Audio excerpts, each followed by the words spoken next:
talk about Tolkien because I think that him as a scholar is very interesting because he studied the history of words, the history of the origin of words. And he was a professor at Merton College at Oxford. He cherished his languages and he studied the history of how each came to be. His favorite is Old English and Welsh primarily, and you can see the Welsh was the influence behind Sindarin, and Finnish was the influencer behind Quenya. Philology is also considered the tool to research culture. So in Dimitri Feeney's book, Tolkien Reads in Cultural History, she writes Tolkien's language were an integral part of his mythology from his beginnings. In the same way that Tolkien's early preference for fairies reflected his time, his enthusiasm for language invention and sound play also reflects the era of turmoil and optimism prior to the Great War, which favored both the creation of numerous artificial languages and the radical sound experiments of the revolutionary avant-garde. Tolkien created his mythology in the midst of these two linguistic extremes. His own invented language were somewhere in the middle. They were substantial structures with the potential of actual use. And Lord of the Rings gave Tolkien his first chance to unveil his languages to the world. And with Tolkien, all of his philology was focused on the words. Every single word Lord was chosen so carefully, like he revised so many times. And his characters are like that as well. The genealogies are to the characters, basically what etymology is to the language he uses. So analyzing the genealogies helps us even see character and plot. Yeah, so we put that there as a slide. So given the background to Tolkien and what he values, seeks to explain how he came to form the Hobbit genealogical trees, and also the world of Middle-earth itself. Building a world such as what Tolkien did requires details, and knowing that Tolkien was very into his Middle-earth, as well as a perfectionist, we would expect many details about the family relations. And as everyone knows, Tolkien is very fond of hobbits. He himself said this famous quote everyone knows, "I'm in fact a hobbit in all but size. I like gardens, trees, and unmechanized farmlands. I smoke a pipe and like good plain food, but detest French cooking. I like and even dare to wear in these dull days ornamental waistcoats. I'm fond of mushrooms, have a very simple sense of humor. I go to bed late and get up late when possible. I do not travel much." So in his way, hobbits project this importance of their emphasis on family relations.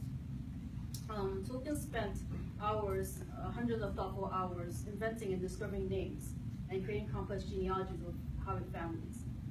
Much of the complexity and variety of hobbit society is conveyed through the suggestive aspects of many of these individual names, like chubs, grubs, gray turtles, bodies, brockhouses, boffins, bulgers, mugworts. They're all very carefully thought up. And in the previous lecture, I just learned that we can actually map these names in English. And as everyone knows, he wants to create Lord of the Rings and Silmarillion as a mythology of England. In the prologue of the Fellowship of the Ring, it was also mentioned all hobbits were in any case clannish. So this kind of personality it is a reason why they wanted to have an emphasis on the importance of their family. And they reckoned up their relationships with great care. They drew long and elaborate family trees with innumerable branches, as we're going to see later. In dealing with hobbits, it is important to remember who is related to whom and in what degree. It would be impossible in this book to set up a family tree that included even the more important members of the more important families at the time which these tales tell of. I found this very interesting. Talking about history of hobbit races, we see the angles have been tracked and we see an obvious pattern.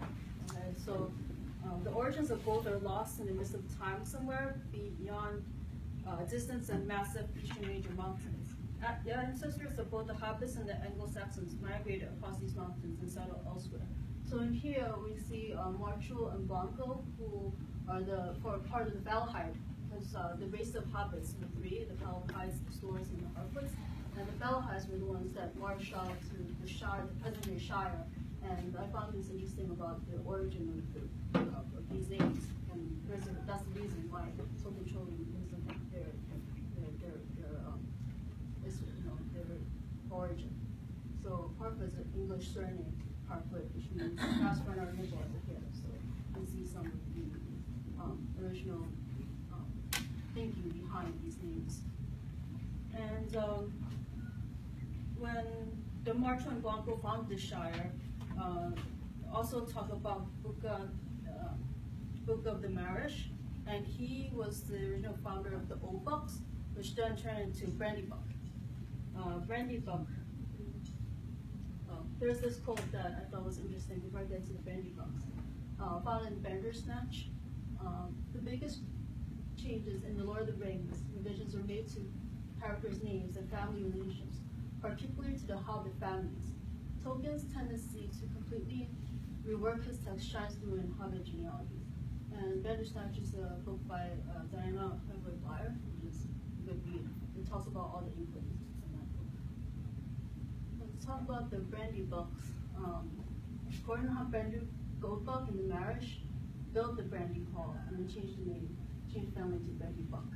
So you can see the importance of this family because they're one of the more well-off, more wealthier families of the Hobbits. And you can see the origin and also see where Merry fits in. Does anyone know the relationship between Merry and Frodo?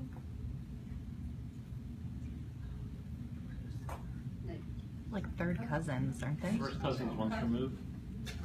Yeah, I think it's first cousin. Let's see. Does everyone get? Yeah, that's correct. Who gets that? First cousin once removed. First one. What do you want? I'll take the Bilbo one. Good. Yeah, very good. We can see all the family tree. First one which we see.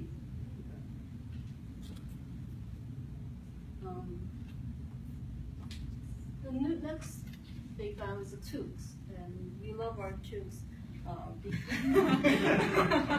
We love our Tooks because our famous Peregrine Took is part of that tree. And the Hobbit name Took has contributed much of the characteristics of family notable for their bold and larger-than-life personalities. As everyone knows, at the end of the end of the Third Age, the rising of the Shire against the ruffians were in part where the whole bunch of Tooks came up and really fought hard, and the numerous bunch of them really helped shape the outcome of the war, of the battle. Isengrin Took, who's one of the head, he made the Great Smiles of Tuckborough, and that's the largest settlement of the Shire.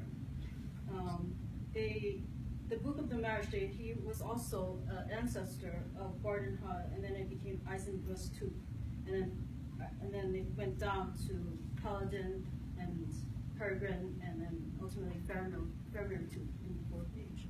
So both of these families are very important. Now we get to Baggins, my favorite. So the Baggins of Hobbiton. Bilbo had a really influential grandmother, Laura Baggins' grandmother. She is one of the matriarchs, I think, the very influential matriarch, and she was a head of family until she was 1 or 2 years old. And she held this position for 16 years. And she was head until Bungo became head, but then he died only 10 years. Like 10 years ago, he was 70 and he died 10 years. He was very young for Hobbit. And so anyone wants to tell me the relationship between Frodo and Bilbo? First and second cousins, once removed that. Guess that first. Let's have them both. First cousins, first removed. Who's that? Who said that? I don't think anyone did. No one did? That's the correct answer. That's actually okay.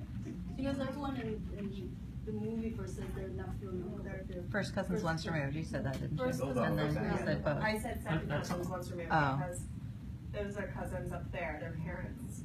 And then Bilbo and Frodo's parents are second cousins. So then Bilbo and Frodo should be second cousins once removed. I think the Well, first if they- cousin once removed is on the Took side. If they share a great grandfather, it's first Yeah, cousins. well, it depends. You're looking on the back of the third side, so technically both. No. Only the book, so. You share a great grandfather, your second cousins, So your second we're cousins, related multiple and ways. it's the kind of cousin like of your Merry and mother. Pippin. That's How they're first both cousins related once to Frodo, removed, but because one you're was closer related removed to Bilbo, from being their cousin by your because all the father. family trees are like one giant plot. Yeah, my mom's Yeah. got 42, so it's something we're good at. Stickers for everybody. Stickers. Make it rain. And if there's a different one you want, you can walk up and sort Yeah. it too. So,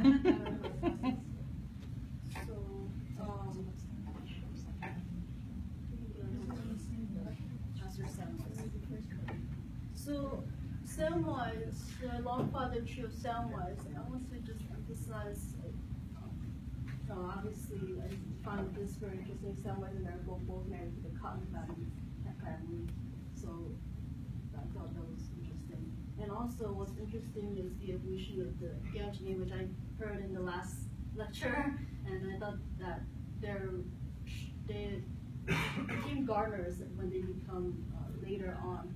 And I thought that was a big source of knowledge shift because they did get richer with the inheritance of the Baggins back then. So I thought that was interesting. So their name changed as kind of social knowledge status rose with them. So that's a really good thing.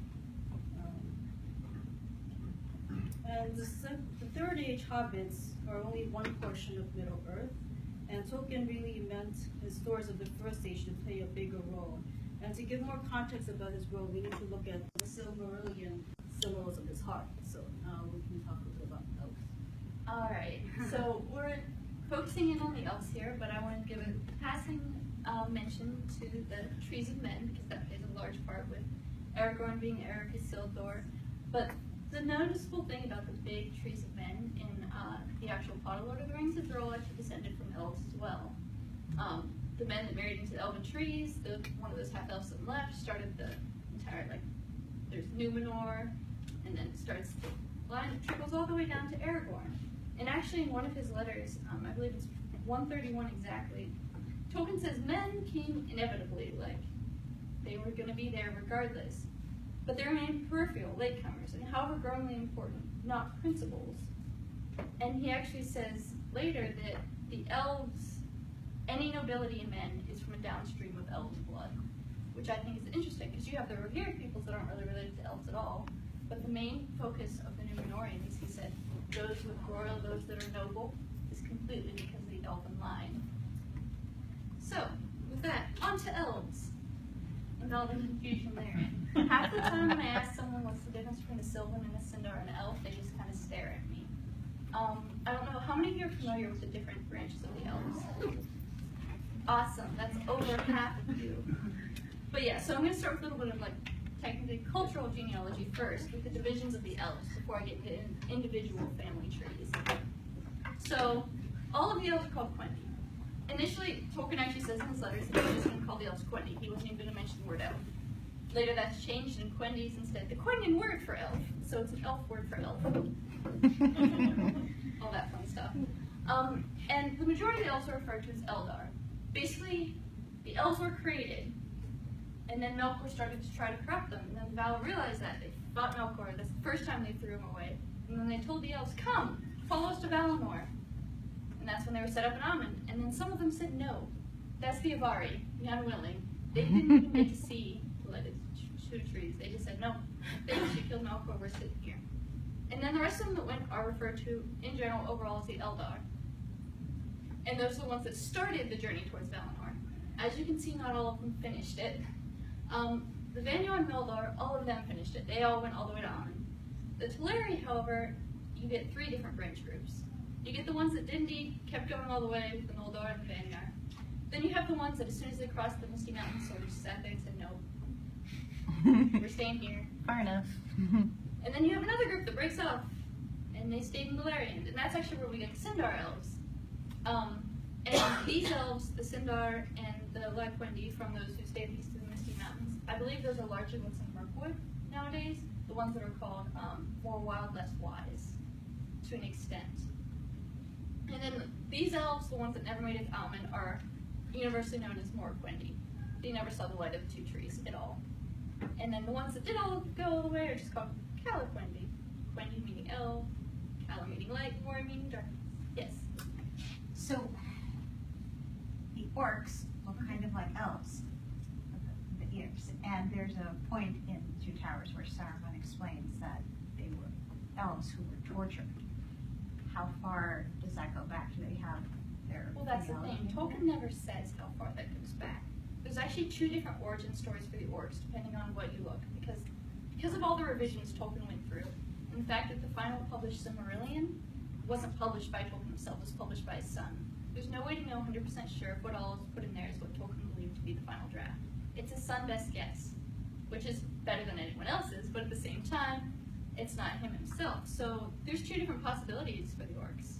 They could have been inherently evil or twisted elves, but it doesn't say from what age. One would assume before the first age, like because Valar had to have a reason to throw Melkor away.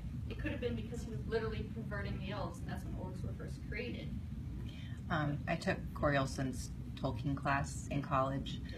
His thing on it, grain of salt, you know, this is me saying it, not him, but so like secondhand, but his thing on it was that Melkor's the one that started it, but that the long life of the elves in the orcs was sort of perverted into just fecundity. So they could have a lot of kids, but they weren't long-lived like the elves. So that's that. You mentioned that in his Lays of Valerian class. Yeah, that's that division there of. There is an ongoing controversy over whether or not orcs were immortal, which, you know, is because Tolkien never really decided were they originally elves, were they originally humans, were they originally animals, were they originally Maiar, is an unanswerable question. Yeah, because a lot of people are like trying to argue that orcs are symbols of corruption because they were once good, and others are saying they're symbols of corruption because they were never good. So it all depends there. That's one of those things where, well, pick a side or just watch. But yeah, orcs are a little bit of a toss-up there. But a lot of times people don't realize that when the elves were created, they weren't created in Valinor. Like, they weren't, Amun wasn't their original home. They were created in what became Middle-earth after the battle reshaped everything. So any questions on that before I go on to specifics? Cool. All right, I'm going to start with Finwë. So we're with the elves and Amun. We're going to really touch on many of them or Quendi at all, unless they marry in, because I have limited time. But I'm going to start, if you take all of the elven genealogies that you can find on Tolkien, and you put them together by age, you see them steadily getting smaller. They follow the fading of the elves. After the second refusal to follow back to Valinor, the ones in Middle-earth start dwindling, the fading, and sailing to the east after the ban was lifted and all that fun stuff. So you go from 7 children, which Fëanor has, to, at max, maybe 3 children. Elrond and Liberian are the couple, I think, that have the most children in the second, third age of Middle-earth, which largely people attribute to the fact that Elrond wasn't fully elven. But that aside, Finwë is the only elf I've come across that actually had 2 wives. There was Muriel and there was Indis. And that was, a lot of people blame that for the initial strife between Fëanor and Fingolfin and Finarfin, and that whole raising their swords to each other before Fëanor goes, claims the Silmarils, and slays a whole bunch of Teleri. So that family started the kinslaying, essentially. Isn't that a great legacy? And then his 7 children. If any of the names are not familiar on here, a lot of the elves in Silmarillion will have 2 names. You'll have one in Quenya and then one in like common.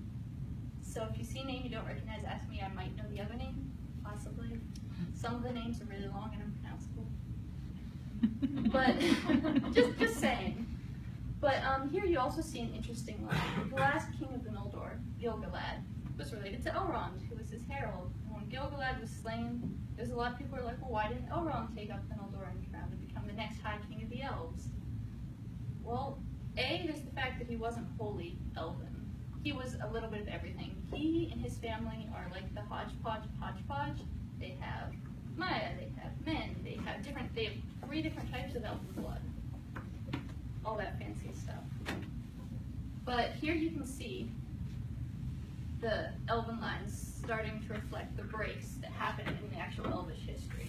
Finwë getting 2 wives, the start of the kinslaying, the split of the 2 elves, the ones that go back to North and the ones that stay in Amun. So what's the relationship between Elrond and Galadriel? Is she sort of his aunt? Yeah, well, the thing is, since elves live so long, Galadriel came over after the first kinslaying. Like, she followed the Fëanorians over to Middle-earth. So originally, Amun was supposed to be barred from her. That's when she met Celeborn. And which history of Middle-earth is it that has the story of Galadriel? Unfinished Tales. Yeah, there we go. But yeah, and that's when she pops in there. But technically, I think, let's see, great aunt, great second cousin. First cousins, First lines cousin. removed. Cousin, mother. Good point. The blood relation is quite a bit farther, and there's also the fact that Cleborn is one of the more Quendi. He never saw the light of Amen, I believe. He was part of the Avari. Yes. So when you say that the elves have like a dwindling, right? Like, does that refer to their becoming unable to have children to an extent? Like, you think that necessarily. if Just like, in a every mortal way. being can have a lot of children, then you'd think that there would be a lot of elves. Technically they started off not supposed to have a lot of children. Fëanor and his wife, I can't pronounce it. That one. I'm really bad at pronunciations, but he and his wife had an unusually large amount of children. Most of them you're going to see 3 at most, usually 1 or 2. I wonder if that's the reason the others all decided not to have one or two. Yeah, like the one that has 7 Definite decided to slaughter possibility. most of the elven race and start a giant oath that caused wars for generations. Anyways, That's why you don't have lots so of children. the dwindling seemed more to proceed Well, like baseball the hadn't been first invented. age had great heroes. It had all the storybook names, the names that Blaze were sung about, the great actions, the great deeds, the Noldors that made like the weapons that are still sung about. They just had all of the great actions, all of the storybook figures. And then after the Second Age, that pretty much stopped. The elves were no longer, they were players, but they weren't the heavy hitters anymore. That was men, hobbits. So it's not necessarily that they had less children, it's more that they became a lesser force, if that makes sense. They kind of withdrew also. Yeah, they withdrew. But also, if you think about it, they've been living for ages and ages and ages. Energy isn't infinite if you follow science here. So, technically, I guess it makes sense that they start off, they have long lives, they burn bright, and then they just slow down even though they don't stop to exist. Well, and the purpose of the rings was preservation, and so they became increasingly inward looking, especially in the Third Age. Actually, Letters of J.R.R. Tolkien, awesome book. All of the letters by Tolkien. He says that almost word for word, that the elves become a culture of preservation, of staying still or diminishing. They no longer, there's no those giant, like, striving towards ingenuity that you see with men and hobbits. The races, they don't live as much almost. That makes sense. When your life is shorter, you But that's actually you gonna were come into trying play to here. accomplish more. This is the not completely elven family tree. These are the elves that, for some reason or the other, are tied in with men or Maya. Because there's Thingol and Melian that have Luthien. Luthien marries immortal Beren, who has the child Dior, who marries Nimloth, who has Elwyn. But Elwyn marries Arendelle, who's a daughter. Arendelle's a guy. Tuor, who's a human, and Idril, who's an elven, marry and have Arendelle. So you have 2 technically half-elves, Arendelle and Elwyn, who marry. And then they have Elrond and Elros. Elros chooses to be, and that's when the Valar hand down the choice. You can choose mortal or immortal. Elros chooses to be mortal. He dies. Before he dies, he does a whole bunch of awesome stuff. I think he lives like another 500 years, becomes a great king of men. His line goes on forever and ever. And then Elrond marries Celebrian. It's just how she ties in. But at that point, Elrond and Elros have mortal, Sindar, Noldor, Maya, and Vanir blood. Pie charts, I think. Well, actually, if you look it up, there are pie charts of what kind of blood they have. And then it traces, like, names and all that. Anyway, they're complicated. Never question the people. dedication of Tolkien nerds. Yeah. They're the melting pot of Middle Earth to an extent. And it's interesting because the 2 of them go such different directions. One of them starts the human line that will eventually save all of Middle Earth, and the other one, protects that human line, but Elrond is also, like, he plays a huge part in, like, the last alliance of, like, elves and men. Like, he's a huge character for all of his, his role in Lord of the Rings and Hobbit's rather minor. But looking at his history, he's a humongous character. He does a lot. Not only is he keeper of one of the rings, but he's also, like, the herald of the last High King of the Elves. Like, he was kidnapped at a young age after his mother threw herself off a cliff and changed into a bird. He was kidnapped by some of the sons of Fëanor and raised for a couple years before he magically appears at Gil-galad's court. So who knows what happened with that. And then there's also, Elwyn had 2 younger siblings, twin boys, who were killed in sacking Joria? Anyway, one of the sections during, while the Fëanorians were hunting down the Silmarils, basically murdered her 2 younger siblings when they were like toddler age, almost a little older. So there were more half-elves in Middle-earth, but not all of them lived long enough to have stories, unfortunately. But yeah, so the Elven genealogies play a huge part in Middle-earth despite their small size. Like, they're the starting of so much. And it's, I'm trying to think of a good word for this. Basically, the divisions of the Elves, once they start meshing with the mortal race, basically kickstart what we see in the Lord of the Rings. And to finish up the lecture part of this, from time to time, Tolkien would completely abandon his novel, both The Hobbit, Lord of the Rings, and then The Silmarillion at some point, and instead turn his complete attention to the invented languages, the histories, and the extended genealogies. To him, genealogies were just as, like, they weren't as much of his pet project as the invented languages, but they were just as important to him. Because, again, with the medieval that he studied, genealogies, like, that was important. You kept track of that. Even if you didn't know where you put your horse, you knew who your great-great-great-great-grandfather was. Like, that was important.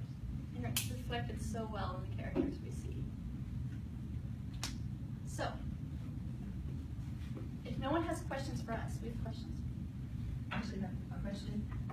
The choice that was offered to, for example, Elrond and Elros to choose whether they wanted to belong to the race of men or the race of elves, was that a choice that was just, you know, that was like a new thing that was introduced with them? Well, only the other half elven really lived long enough to make that choice before I them. see, okay.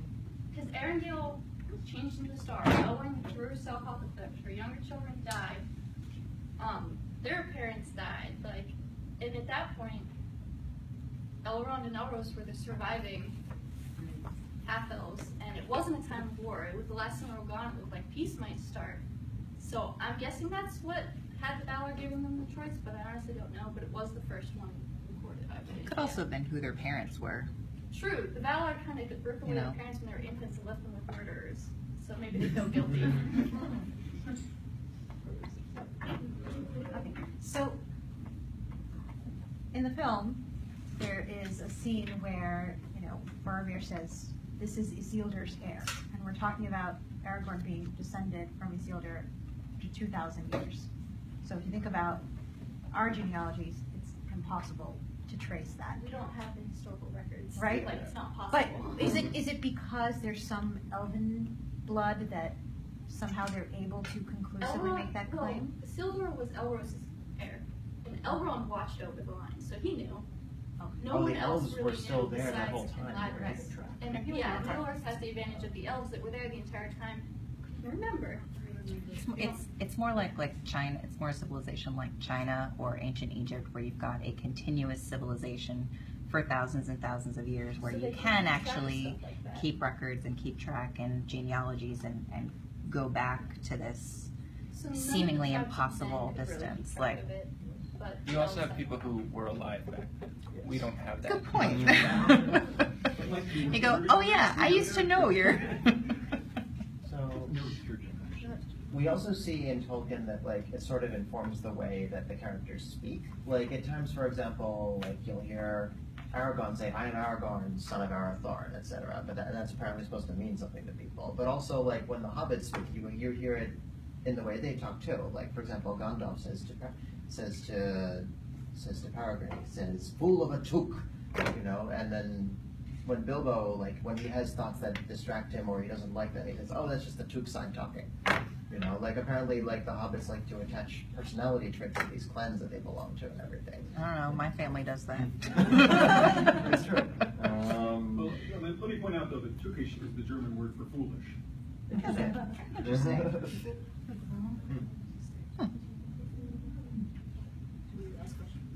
Well, did you have a question? Just wanted to throw out a couple quick things. I love this sort of topic. It's awesome. If you've got a more recent edition of Lord of the Rings, actually 2 more Hobbit family trees in there. Yeah, that's a good point. Gil-galad is not necessarily Fingon's son.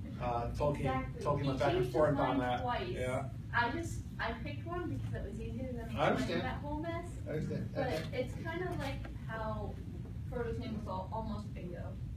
Yeah, and Tolkien was, Tolkien, the last thing is Tolkien was at late in life changing his mind about Celeborn and thinking that maybe he was a Teleran elf named Teleporno. Thank God for small mercies. Yeah. But yeah, because Gil-galad, I think when he died, he hadn't decided a name for Gil-galad's father, so it just sort of reverted back to what he had in his notes. But since there wasn't another decision, instead of saying Gil-galad, son of Nun, everyone just kind of went with his decision. Yeah, Christopher Tolkien actually says he made a mistake, that it looked like the likeliest father was Aradreth. But the thing is, Aradreth was shunted down to like a minor position Oh, yeah. after Tolkien changed his mind about that too. But that would, Yeah, so if that was his father, Gil-galad wouldn't have been king. So, yeah. So that's what happens when your author dies. So to your earlier point about the Bolgers and Boffin family tree, that happened only the 50th anniversary edition. Yeah. So who put that in? Did Christopher Tolkien approved it. Approved it? Yeah, Hammond and Skull did all the changes, but they had to run anything big like that past him. So. But yeah, because they just kind of popped up and. Yeah, they were only omitted for reasons of space in 1955. Which makes sense. It's pretty. The appendix is longer than the actual book of the Return of the King. At least in my version. Anyone else have questions or comments? Okay, so random little knowledge questions. We'll ask, raise your hand, get these stuff.